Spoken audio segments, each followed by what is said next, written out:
Hey guys, and welcome back to DarkLogic Studios' Attack on Titan theories and discussions. Before we go any further, I want to give you fair warning that these videos are going to contain lots and lots of spoilers. So if you're not caught up with the manga, then what are you doing with your life? Seriously though, if you don't want spoilers, you should probably click on something else. If you're all caught up though, then let's get to it.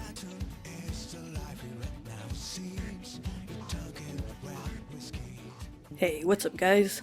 So let's talk about Attack on Titan, Chapter 99. Now, first I want to say, I'm sorry it's taken me so long to get these reviews out. I've had a lot going on in my life lately, but I'm trying to keep up as best I can, and I know you guys have been waiting for this review, so I'm just going to jump right into the discussion, because there's a lot of things I want to talk about before Chapter 100 comes out. I've been wanting to talk about REINER and EREN, and what the hell crazy shit is going to happen by the time this festival is over. But let's start by talking about the new chapter itself. So we start out with REINER, Annie, and Bertolt. We're having a little flashback, and Bertolt's talking again about the old man who hung himself, saying he's been having dreams about him, and Bertolt's wondering why he would tell them these things before he killed himself, and Annie suggests that maybe he wanted someone to forgive him, but then Bertolt says that he thinks that maybe he wanted someone to judge him. In the next scene we cut back to EREN and REINER, and they're just looking at each other, and REINER's just like shocked, and Falco doesn't really understand what's going on, so he's just like, what's wrong? I thought you guys were old friends. And EREN's just calm, and he thanks Falco for bringing him. He says, there's just so many stories, I don't even know where to begin. And then he tells REINER to sit down, and he says this is a good place. We'll be able to hear the play from here. And he points out that the building above them is full of homes where people live. They're all looking out their windows waiting for the show to start. And as he points up, you can see that he's got a cut on his hand. What are you up to, EREN? And Falco asks him about it and asks him if he's okay. And he says, yeah, it's just a cut. Falco has no idea what it means, but REINER does. And REINER, he's just probably just pale as a ghost right now. Like, he's just like petrified. So basically what EREN is telling REINER, by cutting his hand and showing it to him and pointing out that there are people above them, it's kind of a covert threat to REINER that if he doesn't do what he tells him, he's gonna turn into a Titan and kill everybody above them. So REINER has no choice but to sit there and just wait to see what happens. So EREN kind of gets this crazy look in his eye, and he's like, REINER, sit. Then Falco starts to excuse himself, but EREN tells him to stay, that he wants him to hear his story too, and REINER tells him to do as he says. Falco's just like, okay. So then we cut to a scene with Billy Tiber, and he's like leaning in front of a mirror, he's like sweating, and this woman walks in, the same woman that we saw before, the woman from Hizudu who helped Udo out, helped him not get into a shitload of trouble for spilling wine on her. So he welcomes her and the rest of the Osmabito family. She apologizes and asks if she's interrupting, and says, I just wanted to see your face. He's like, I must look terrible, I'm so nervous, having stage fright or whatever. And she tells him that he's very brave, and she hopes he finishes his role safely. He says, thank you, Kiyomi-sama. So then we see her exiting the festival with her bodyguards, and I kind of get the feeling that whatever's about to happen, she knows what's going on, and that's why she's getting the fuck out of there. So in the next scene, we see REINER's mom, and guess who she happens upon at the festival? Mr. Leonhardt, Annie's dad. So they greet each other, they kind of have a little talk, and you can see from this conversation just how delusional REINER's mom is, because when Annie's dad asks about Mr. Hoover, I think he's talking about REINER's dad, right? Like, I don't remember his name, or if we ever were told his name, but that's what it sounds like he's asking about within the context of the conversation. And she tells him this big lie about how he was so proud of his son devoting everything to Marley, and I don't know if he's actually dead or not either, but she tells him that he died in the loving hands of Marley, and she's so crazy and like brainwashed and delusional, and I can't help but feel bad for REINER, because he's had to grow up with this crazy shit. I mean, on top of everything else he's been put through, like, this is his mom, and she's fucking nuts. But anyway, at the end of their conversation, Annie's father tells REINER's mom that he believes Annie is still alive. He tells her she's not dead. Annie's alive. She promised me that she'd come back. So This to me feels almost like confirmation that Annie is alive. Like the story is kind of affirming that Annie, yes, she is still alive and she's coming back soon. Like we've had all these little flashbacks and these little moments focusing on Annie, and it's kind of felt like it's been building up to her return. And when she comes back, after all this time and like after all this build up, I feel like something big is gonna happen with Annie. I don't know what it's gonna be. There are theories about Annie all over the place, but definitely based on all this build up and all this time that has passed, I feel like something important is gonna have to happen with her. Because we're not gonna have all of this, like I said, all this build up to her coming back and being alive and then not have her do anything, right? Now, on the other hand, it could turn out that she is dead, and it's just gonna be, like, sad and tragic, and, like, he's gonna find out if and when they attack Marley, he's gonna see somebody else with the female Titan. Who that would be, I don't know, but, I do think it's possible. I don't think that's what's gonna happen, and I hope that's not what's gonna happen, because I want to see Annie come back. I want to see her alive and kicking and being a badass. Alive and kicking. No pun intended.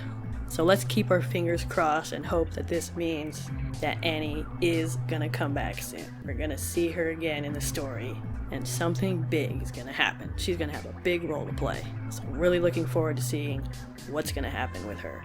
So in the next scene, we see everybody at the festival. All the generals are there, all the high-ranking officers of Marley, and our warriors are there, and they're talking about all these photographers, and all these writers are here, all these journalists, all these people from the press from all over the world, all these ambassadors, all these important people, friends of the Tiber family, just all kinds of people here.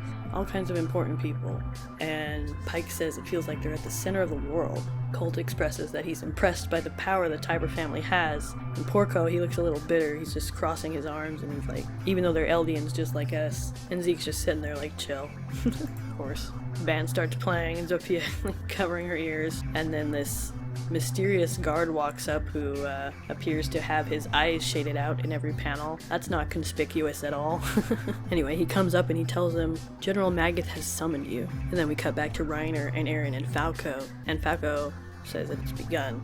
And Reiner, in this scene, he's just in shock. Like, he is frozen in fear. He's probably having a panic attack. He's probably having a PTSD episode. Reiner's not doing good right now. Like, because he knows what's gonna happen, or what might happen. And especially after he finally gets up the nerve to speak, and he asks EREN, how did you come here? And EREN's just like, is that the first thing you want to ask me? Really? And then Reiner asks the question that he really wants to ask, but really doesn't want to ask at the same time, is, what did you come here to do? And EREN tells him, I came for the same reason as you. And then, of course, that throws Reiner into freak-out mode. He starts hyperventilating, he starts holding his head, and he's like, why? And EREN's like, why? Didn't you hear me?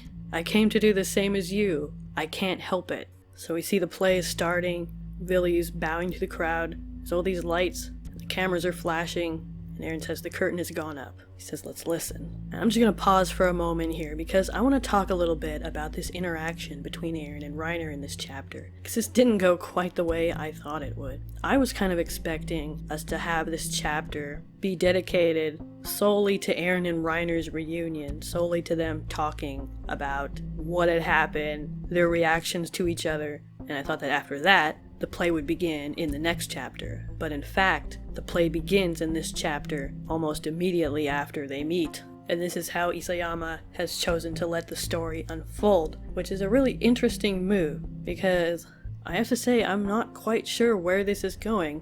I feel like I had a good idea where this was going in the last chapter, but now I'm not so sure. Isayama, as usual, is cleverly managing to keep everything kind of ambiguous while also giving us a lot of information at the same time, a lot of visual information. You know, even though there wasn't a lot said between EREN and Reiner in this chapter, I think what's actually really smart about how Isayama chose to do this is the fact that we don't really need a lot of conversation in this chapter. Everything that needed to be expressed by Reiner was expressed solely by his facial expressions. I actually love Reiner's reaction to EREN in this chapter because this is how somebody would react. Reiner, he's just having a fucking breakdown right there. Like, I mean, and who wouldn't have a breakdown at that moment? Like, if you were in Reiner's shoes and, like, you knew what this meant.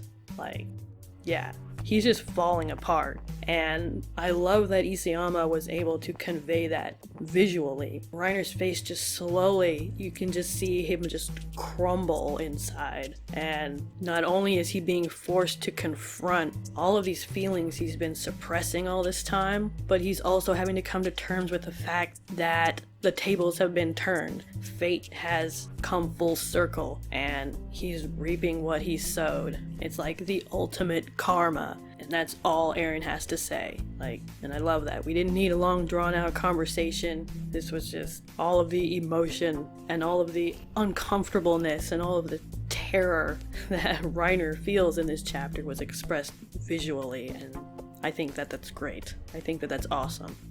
So then we cut to Vili, who begins recanting the story of the Great Titan War, at least the version that most of the rest of the world is familiar with. He talks about how 100 years ago, the Eldian Empire ruled the world, using the power of the Titans. And he goes on to remind people of all the horrors that the Eldian Empire wrought, all the lives and cultures and history that was lost to the world, thanks to the Eldian Empire's campaigns of mass genocide. And he says that once the Eldian Empire had conquered everybody, they started turning on each other.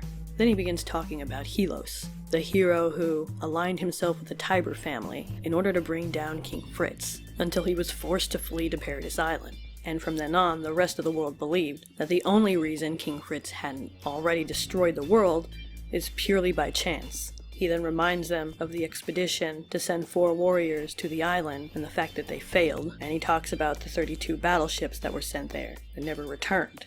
And down below we see EREN and Reiner again, and EREN's like, so that's why you broke the wall, huh? You guys were trying to save the world, right? 4 naive children thrown onto that island, not knowing anything. We see Captain Magath up on the rooftop, he's keeping watch. He says to let him know if anything suspicious happens, no matter how small it is. Then we get back to Zeke and the other warriors, and our mysterious guard with the shaded out eyeballs, and he tells Zeke to go out to the front and for Pike and Porco to follow him. So Zeke separates from them, and as the other 3 are walking, Pike seems to recognize the guard. She says, I think I've seen you somewhere before, and he kind of brushes it off and he says that he was sent here to help with security and he's not interested in talking to an Eldian. And she kind of smirks and she tells him, nice beard by the way. So then she sees some other people she knows, and we have this weird moment where she runs up to this guy and kind of throws her arms around him, and Porco is like, what was that all about? And she gives him some excuse about maintaining a bond with the people whose fates are linked to the Cart Titan or whatever. But I feel like this scene is kind of interesting because Pike is smart, right? Pike is always exactly right, and she knew, she had a feeling that there was something shady about this guard, and she recognized this guard from somewhere. So, is it possible that she recognized him from the Survey Corps, and she knew that something bad was about to happen, and when she threw her arms around that guy and gave him a hug, did she maybe warn him? Did she ask for help? Did she give him some hint about what was going on? Like I said, we know that Pike is really smart, and she picks up on these things, and as they're walking away from this guy, you see this little panel, and he looks kind of bewildered, and everyone else around him looks kind of like stressed out, and at first it seems like maybe they're just like starstruck or whatever, because they were like, oh, Pike, it's Pike, because the warriors are all like famous or whatever, it seems like. But it also kind of looks like he might be a little freaked out about whatever Pike just told him. If she had hinted that something bad was gonna happen, then that's probably the face that you would make.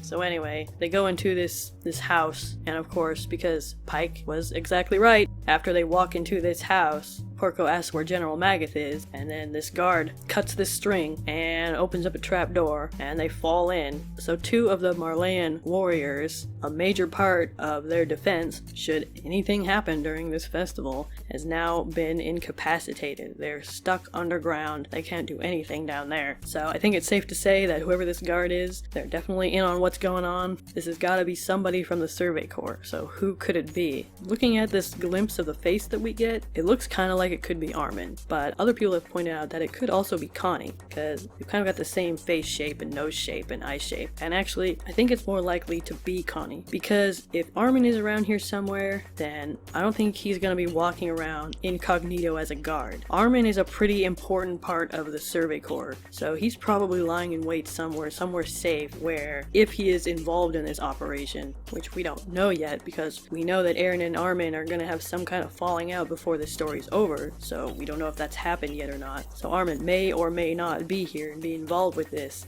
but if he is, I think he's probably somewhere else. He's got a bigger role to play than this, so I think I'm going to take a guess and say this is probably Connie here. So once they're in the hole, he just kind of shuts the door and leaves. Then we get back to Reiner and Eren and Falco, and it's starting to click in Falco's head who Eren is. He begins to realize Reiner said they were old friends. How old? If it's from however many years ago, then he must have known him from Paradise Island. And he remembers Reiner being like, it can't be. And he starts sweating. He's like, no way. Could it be? Could it be? Could be. Dang. So we get back to Billy. He says, now let's get down to today's topic. He tells them this is the story that everybody already knows. This is a story everybody's been told, but it's not quite true. And he says he's going to tell them the truth. The truth based on the memories that the Tiber family had passed down through the Warhammer Titan over the past 100 years. And you see a little panel of the generals, and they're kind of whispering to each other, and they look pretty dissatisfied and worried about what's going on. And then Billy says, this is the true story of the Great Titan War. He says the one who ended the war was not Helos, nor was it the Tiber family. The one who ended the war and saved the world was in fact King Fritz. Karl King Fritz. Karl? Really? Karl. So first we have Billy or Willie or whatever, and now we have Karl. I'm just gonna say I'm not loving the name choices too much. I can accept Willie because I've been calling him Billy, which I like that name much better. But Karl, I can't do anything with Karl. Except... Carl! There is a dead human in our house! Oh, hey! How did he get here? Carl, what did you do? Me? I didn't do this. Explain what happened, Carl! I've never seen him before in my life. Why did you kill this person, Carl? I do not kill people. That is my least favorite thing to do. Tell me, Carl, exactly what you were doing before I got home. All right, well, I was upstairs. Okay. I was sitting in my room. Yes. Reading a book. Go on. And, well, this guy walked in. Okay. So I went up to him. Yes. And I stabbed him 37 times in the chest. Carl, that kills people! Wow, I didn't know that. How could you not know that? Yeah, I'm in the wrong here. I suck. What happened to his hands? What's that? His hands. Why are they missing? Well, I kind of cooked them up and ate them. Carl! Well, I was hungry, and, well, you know, when you crave hands, that's... Why on earth would you do that? I was hungry for hands. Give me a break. Carl! My stomach was making the rumblies that only hands would satisfy. What is wrong with you, Carl? Well, I kill people and I eat hands. That's two things.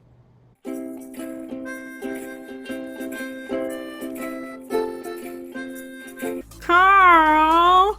Why would you do that, Carl? So anyway, moving on. He says, so he starts to tell this story that is kind of reflective of what we've already learned about the 145th king, or the first king, on the Paradise Island side of things. He tells everybody that King Fritz got tired of all the infighting and took pity on the kingdom of Marley for everything the Eldian Empire has done to them, and he decided to align himself with the Tiber family in order to create a ruse to finally bring the Eldian Empire down. So King Fritz and the Tiber family invented this hero called Helos. They just made him up and used this mythological hero to kind of accelerate this fighting from within the Empire, until eventually the Eldian Empire collapsed from civil war, which is exactly what King Fritz and the Tiber family wanted. So after that happened, the 145th king, King Fritz, took as many Eldians with him to the island as he could, and told the rest of the world that if anybody ever disturbed their peace, he would annihilate everybody, basically. But then Billy tells them that that was all a lie. He never had any intention of hurting anyone. He made a vow of pacifism, which he was able to find a way somehow to pass on through his successors, so that they would never, ever, ever use the Founding Titan, whether they were attacked or not. So the rest of the world all this time, over the past 100 years, has believed the story that the Tiber family and King Fritz had made up about this hero, Helos, who managed to defeat King Fritz and drive him away to Paradise Island. But much of what the world believes in that story isn't actually true. Apparently, there was no Helos at all. He was a fictional character made up by the Tiber family and Karl Fritz, a figure they invented for people around the world to rally behind and to look up to and to admire as a hero, somebody who saved the world. But in reality, it was the person who they had vilified who actually created this peace and ended the wars and freed Marley from their oppression. And he goes on to say that because of this, if the Marley decided to take the founding Titan, he will accept it. If the Marley decided to bring about the extinction of Eldians, he will accept it. He says that the sins of the Eldian Empire can never be atoned for, and the Titans never should have existed in the first place. And then he says something really ominous. He says, "We'll correct what went wrong.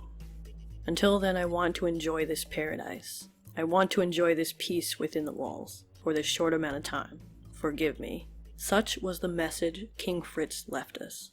So of course, as he is announcing this, people start chattering in the audience. People start whispering to each other. Because, as I said, everyone is just now learning that everything they've been told over the past 100 years about the Titan War and the Tiber family and Helos and King Fritz is a lie. Which is obviously a very dangerous thing for people to learn. As things are starting to click in everybody's head, people are starting to discuss this, maybe getting a little freaked out or angry. Billy stops them and he says, "However, there's been a coup on Paradise Island that has threatened King Fritz's wish for peace. Someone has taken the founding Titan. The world is facing another crisis. Someone who has turned their back on King Fritz's peaceful world has appeared. The name of that person who fights against peace is EREN Jaeger." So, what an interesting chapter. It's really interesting how things are going. Like I said, this chapter didn't quite go the way that I expected it to, but I really like what Isayama did do with it. Like I said, the way that he illustrated Reiner's reaction and EREN, he's so calm and collected right now.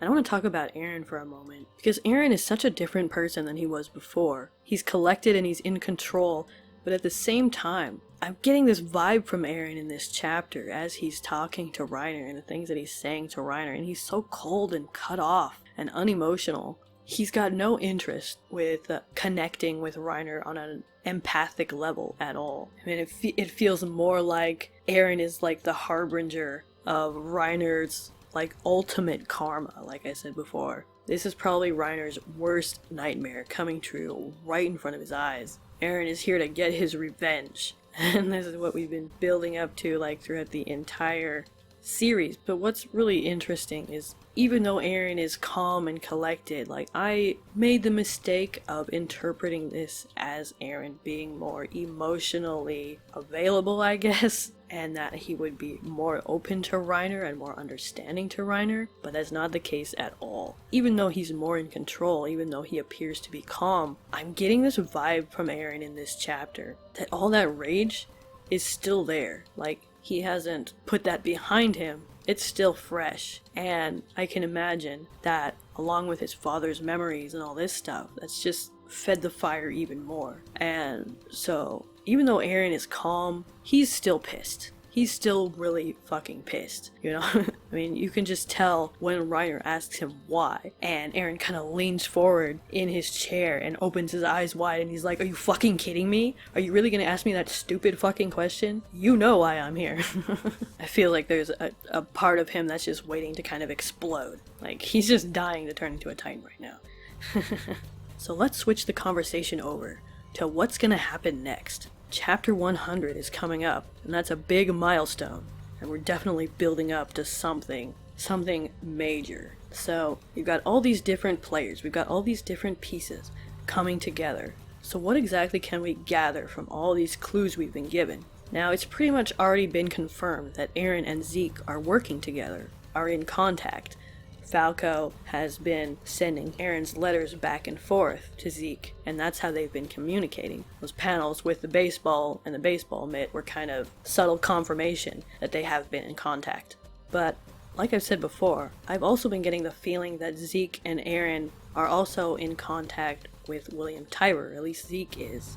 I don't have any real tangible proof that they're in contact or working together. There hasn't really been any clues of that. I just kind of get the feeling that Zeke and Billy Tybur know each other and are working together to achieve some common goal. And they're planning on doing something really terrible to achieve that. Now, a lot of people have been saying that they thought EREN and Billy Tybur are going to be enemies, they're going to fight against each other, and that could be true. That's kind of what it seems like is happening, obviously, because Billy basically just declared EREN the bad guy. He's the villain of the story now, to the rest of the people of the world of Attack on Titan.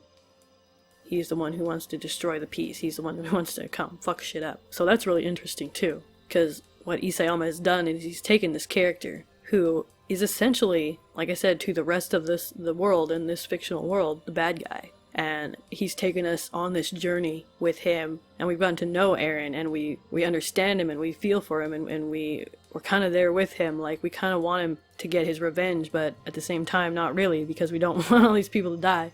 At least for me. Like, Attack on Titan gives me lots and lots of mixed emotions. So that's kind of why I love it so much. But anyway, so EREN, our hero, he was never really the hero in the first place. In the grand scheme of things, he's the villain. And so that's pretty interesting. I kind of love what Isayama has done with this. But anyway, I just get the feeling that EREN and Billy Tybur are in this together, whatever they're planning to do. And I think one hint to this is just the fact that in this final panel, EREN didn't seem surprised at all that Billy said his name. So either EREN was fully aware of what Billy was going to be talking about and saying in this play, or he somehow was privy to the fact that Billy Tybur had become aware of him and that he was in Marley. Which, how would he become aware of that? Well, the only person who knows that EREN is there is Zeke, and Zeke is obviously allied with EREN. He did say that he wanted to save EREN. EREN is his little brother, so I don't think Zeke wishes any harm on EREN. So if Billy Tybur knows that EREN is there, and EREN knows that Billy Tybur knows that he's there, then the only way that all this information could have circled around is through Zeke.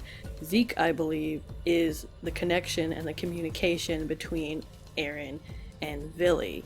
I don't think EREN and Billy have ever met in person, but I think that Zeke is working with both of them, and they're aware of each other, and they're aware of what their roles are in this quote-unquote play. So EREN, I don't believe EREN is, let's say, just listening to the play. I believe that EREN is going to actually be a part of it somehow. How that may be, we don't know yet, but it probably has something to do with Titans. But that brings up another question. What exactly is going to happen at this festival? If EREN is in cahoots with Billy Tybur and Zeke and whatever they have planned, then what exactly has he signed up for? Now, I've said this before, and a lot of other people have theorized about this, that something is going to happen at this festival that is going to cause a lot of people to die. We've got a lot of important people here, we've got a lot of people from the press, we've got ambassadors, we've got friends of the Tybur family, we've got all the Marleyan generals, and stuff like that. We've got mysterious guards taking our warrior titan shifters to be dropped into an underground booby trap so they can't do anything about whatever's gonna happen. Zeke has gone off on his own to go do something. We don't know what, but obviously that guard was in on everything, and that's why he told Zeke to go do whatever. So we've also got Miss Kiyomi from Hizudu getting the fuck out of Dodge. So it looks like something big and really bad could happen at this festival, but from what it sounds like, especially with this conversation between Kiyomi and Billy Tybur, it seems like they're not quite sure what exactly is going to happen. Maybe Billy is worried about retaliation from EREN in that moment. If EREN isn't actually in on this, isn't actually aligned with him. Maybe he's worried about retaliation from someone else for telling the truth. Or maybe he's just afraid of what the world is going to try to do to him and his family after finding out the truth. There could be plenty of things that he's nervous about. But like I have said and others have said, I've been getting the feeling that a lot of people are going to die. We already know that a lot of people could die because Eren just threatened to kill a bunch of people, but we're not sure what could happen. What we do know is that Eren is totally okay with just killing a bunch of innocent people. He doesn't care. So if Billy has a plan to murder a bunch of people, whether he wants to wipe out all the Eldians, or whether he wants to kill all of these important ambassadors and leaders and whoever else is there, could be either one, maybe even both, who knows. And if Eren's on board with that, well, that's pretty dark. It's a pretty bleak path for our main character. And it's interesting too, because a while back, I don't remember what video it was, but I had said that it would be interesting if Eren ended up being the villain of the story, and that looks like that's what's kind of happening, which I think is pretty cool. Like, I like unconventional stories. I like these unexpected turns. You know, usually you get introduced to the main character and he's the hero and he's the guy you want to root for throughout the whole story. But in Eren's case, his goals mean killing lots and lots of people. So I don't really want him to achieve his goals. At that same time, like I said before, on an emotional level, I'm still attached to Eren. I still feel connected with Eren, well, way more than I do Reiner, even though Reiner has kind of been shoved down our throats. Eren's the main character, and Eren's the one who we've kind of walked with through his story. We've seen the things that have happened to him, and then how he lost his mom, and the things that he's gone through, and all the hardships that he's went through. And so we care about this character. Like, even though he wants to do some messed up shit, like, we as an audience, we still care about this character, which is so interesting. And, like, I love it because Eren, I always thought, like, in the beginning that Eren was kind of boring. He was kind of, you know, typical main character, angry, wants revenge for his family, blah, blah, blah. But Isayama took that kind of stereotype and really created a really interesting, complex character out of that. And I love that. And I've started to like Eren a lot more over the past several chapters, and the chapters leading up to the ocean when he was getting his father's memories and stuff. We've seen this more conflicted, more emotional, more almost defeated version of Eren. Like, when he first got those memories, he just didn't know what to do with them. He was freaking out. He was getting all this stuff, and he was like not just seeing his father's memories but feeling his father's emotions, because he woke up, he was dreaming about Dinah, and he woke up screaming and crying. And when he realized that that smiling titan was her, like, he was devastated. And so Eren has been put through a lot of shit, and it's really developed him into a really interesting character, I feel like. So he's really gone up in my favorite characters list in Attack on Titan. And I gotta say, I really love the hair. You rock that hair, and that freaking eye patch, and that peg leg. You pirate, you. Alright, so let's switch gears and talk about the festival. So what exactly is gonna happen at this festival? We've already seen the start of it, but how is it going to end? Now, there's been a lot of theories floating around about what might happen, and I, like a lot of people, think that somebody's gonna die. Probably a lot of people are gonna die. One big theory is that everybody's gonna be poisoned, but I don't think that's gonna happen. For one, poison seems a little bit tame for a story that has badass titans that could fuck shit up just as well, but I don't think everybody is going to die at this festival. I think that a lot of people are gonna die, but not everybody. There's a reason that the press are here. There's a reason that these journalists are here. They're here to tell the story of what's going to happen at this festival. So they need those people, at least, to survive. And they need some of the ambassadors to survive so they can go back to their countries and, after feeling their mortality, impress upon the other people in their government that Paradise Island needs to be dealt with. So here's what I think is going to happen. Now, let's look back on this last chapter a little bit and what Vili has told everyone so far. Now, he basically just admitted to the world that his family has been lying to them all this time about the Titans and about King Fritz. So that's a big problem, because the entire world has kind of been shaped by this false history. And the way these countries and people have interacted with each other all this time has been based on this false history and these false assumptions. So he tells everybody about this big lie, and then he turns around and tries to tell everyone that there's another threat, that something else has happened, And even though it was a lie before, this threat is real. Now think about that for a second. What reason do the people of the world have to believe him after admitting that him and his family have been carrying around this huge lie? And I think that most of them wouldn't. I think that if he just left it like this, people would go back to their home countries, and headlines would be that the Tiber family were liars, and there'd be this big smear campaign. Nobody would respect them anymore, and nobody would take the threat seriously.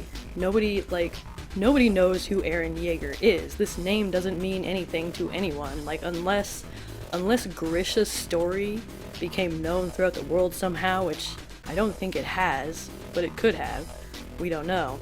Then the name Eren Yeager shouldn't mean anything to anybody. Nobody knows who Eren is. And they're being told this by somebody who just admitted that they were a liar. So, what reason do they have to believe him? They don't have any reason to believe him. So, why would Vili do that? Well, here's another reason why I think Eren and Vili must be working together.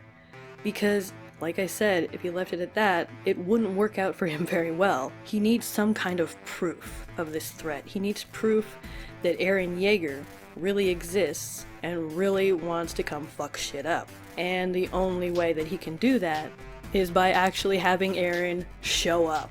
Is by actually showing the world that this person, Eren Yeager, really exists, really is a threat, and really can control the coordinate. He needs to accomplish all of these things in order for the world to be able to turn their head enough to disregard everything he just told them about their history being a lie. That's a big deal. So he needs to hammer something else into their head to make sure that people are geared in the direction that he wants them to be. He doesn't want any fallout to come onto his family. And so he needs to make sure that even though there's this big lie, he's still the good guy. He's still the one fighting for peace. And in order to do that, he's juxtaposing himself against Eren. So that is why Eren is there.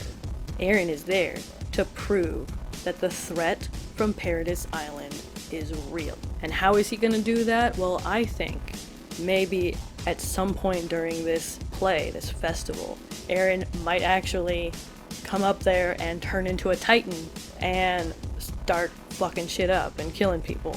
Or, more likely, I think, because like I said, he has to prove not only that he exists, but that he can control the coordinate. He might summon Titans from out of the ocean. Like I said it in a video a while back, I was talking about the end credits of Season 2, and how I thought that this was showing future events. A lot of people have said that they think it's showing past events, and I think either one could really be true. In fact, it could even be both, because the theme of history repeating itself is very prominent in this story.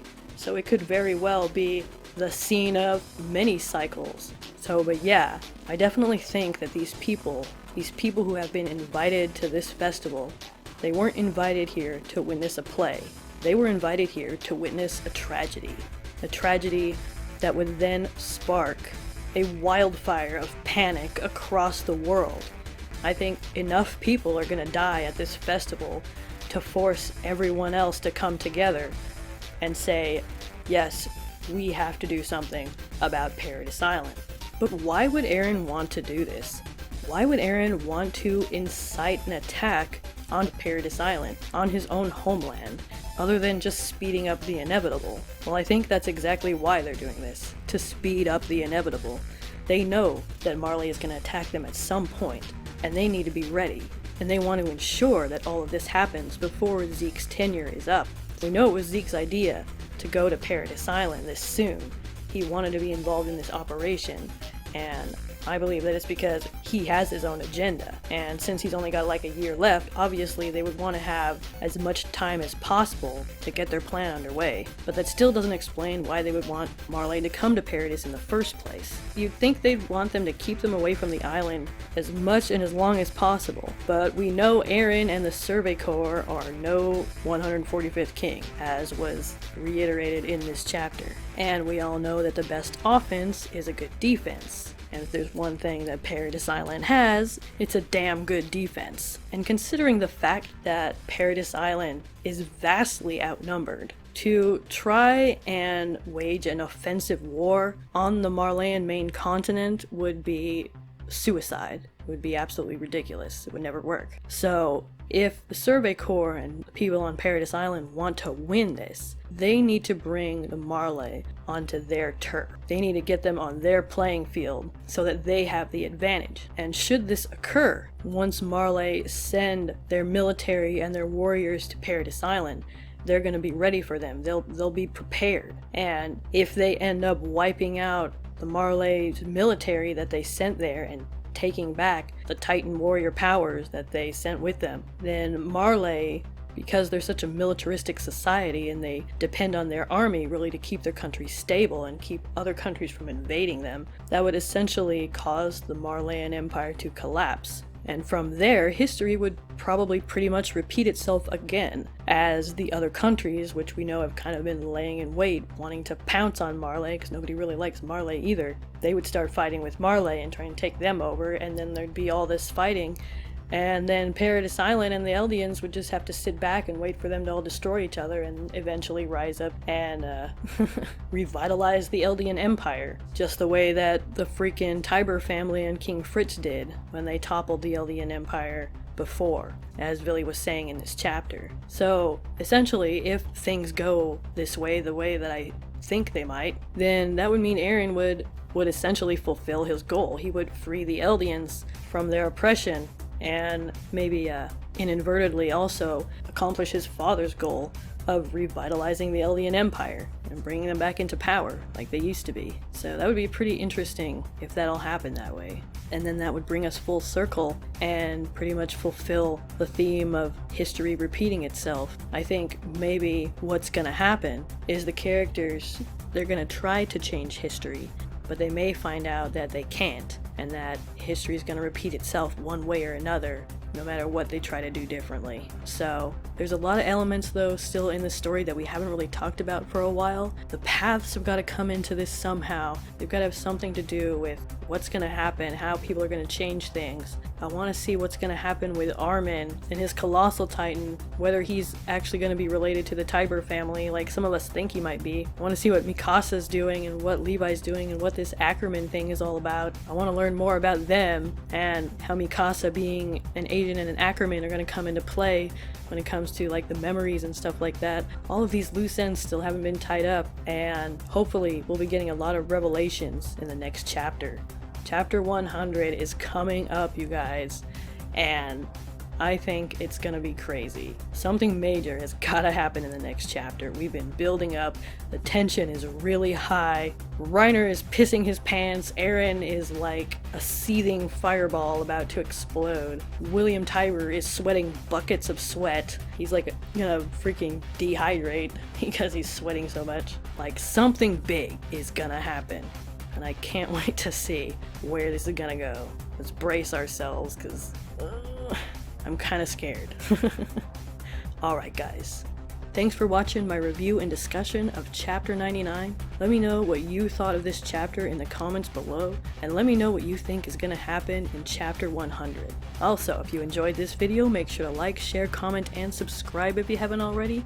Click that notification button so you don't miss any of my videos. Check out my Patreon if you want to help support this channel, and I will see you next time. Peace.